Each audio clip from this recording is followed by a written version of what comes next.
My name is James Lee. Welcome to my channel 5149, where I talk business, politics, and society. And today, we're going to talk about the influencer propaganda machine. В 2015 году в Донецке установлен мемориал «Аллея ангелов». Интернет и сети уже давно стали средством информационной войны. Она уже больше 10 погибших в Донбассе. За время войны погибли сотни невинных детей. Вот уже на протяжении целых 8 лет. Освободительная операция РФ – это вынужденная мера. Мы не хотим установки новых мемориалов на Донбассе и вернуть детям мирное небо над головой. Мы за мир. Я прошу сохранить холодный рассудок и вернуть детям мирное небо над головой. Я не хочу войны, я за мир и... I'm sure some of you have already seen that compilation from Russia, but yes, it's creepy AF.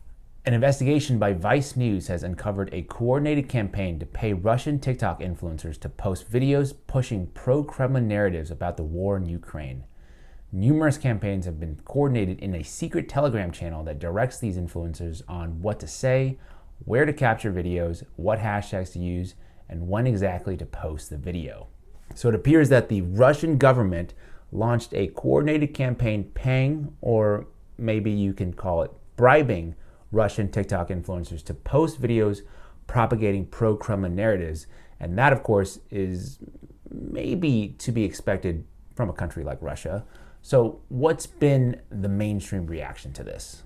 From the New York Times, quote, "The tech platforms have been caught in the middle of the information war about the invasion, with Ukrainian leaders and US and European officials calling on them to cut off Russia while Russia pressures the companies to censor their content."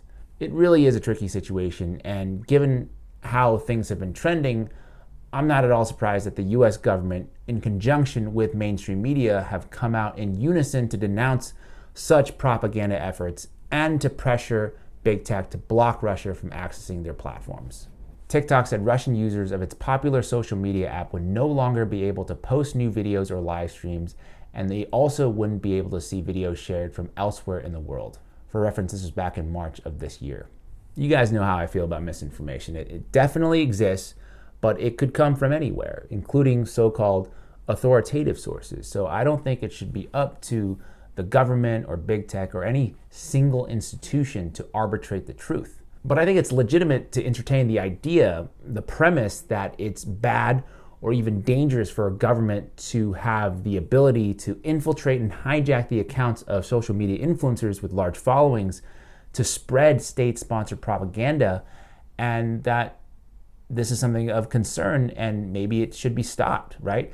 I can understand this argument, this situation where a government is more or less making a brand deal with an influencer, coaching them on what to say and how they should say it. This maybe shouldn't be allowed, this type of weaponization of social media accounts with hundreds of thousands or even millions of followers, especially non-state affiliated accounts, right? We don't want civilians to function as megaphones for state propaganda. What do you make of how TikTok is being used here for better and for worse? For sure. And I think when you think about TikTok, this is how billions of people all over the world are receiving news for the first time about the war, especially Gen Z.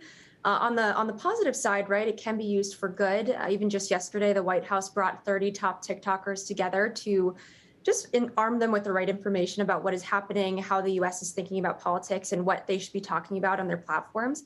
Whoa, hang on a second there. Bloomberg News. The White House is arming TikTokers with the right information, how the US is thinking about politics, and what they should be talking about on their platforms. And they're somehow spinning this as a good thing.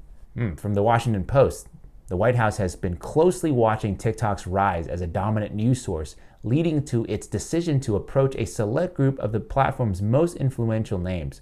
On Thursday afternoon, once again, this is back in March, 30 top TikTok stars gathered on a Zoom call to receive key information about the war unfolding in Ukraine.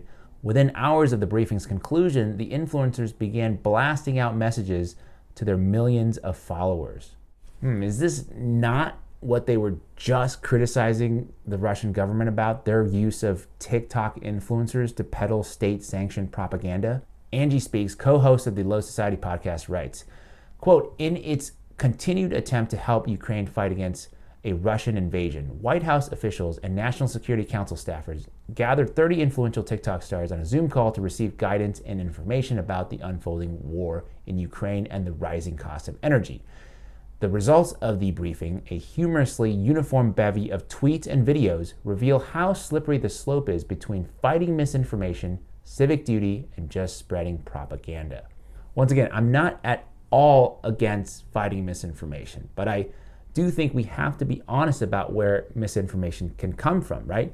It could come from fringe sources posting unverified information on platforms like Facebook, but in many cases, authoritative sources like the White House, the legacy media, and also the corporate media are also guilty of spreading misinformation. That truth is probably a little bit uncomfortable for some folks to hear. Speaks continues, quote, "The cultural appeal of TikTok influencers and young people who fulfill themselves by doing creative work online is already controlled and instrumentalized by social media platforms that thrive on clicks and views.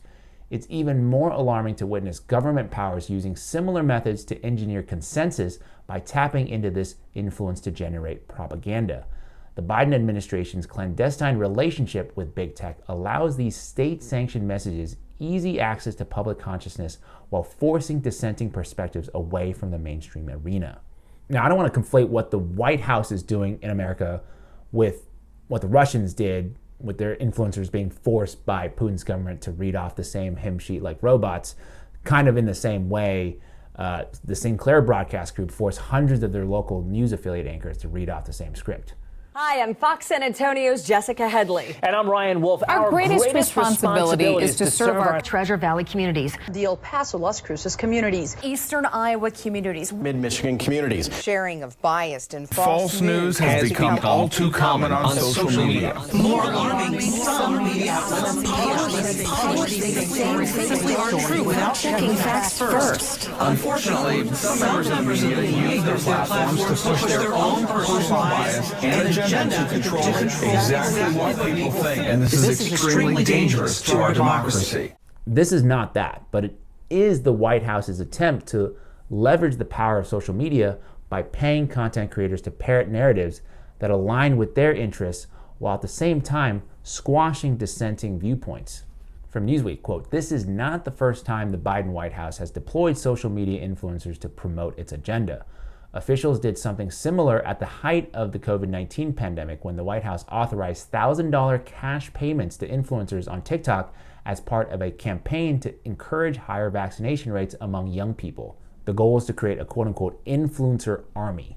And that's fine if you want to do that, if you want to create this influencer army. But you can't at the same time denounce this unsavory public-private relationship between the state and civilian content creators in Russia and pressure social media companies to take action against those instances, while at the same time reasoning that it's somehow fair game to do this when it just so happens to serve your particular agenda.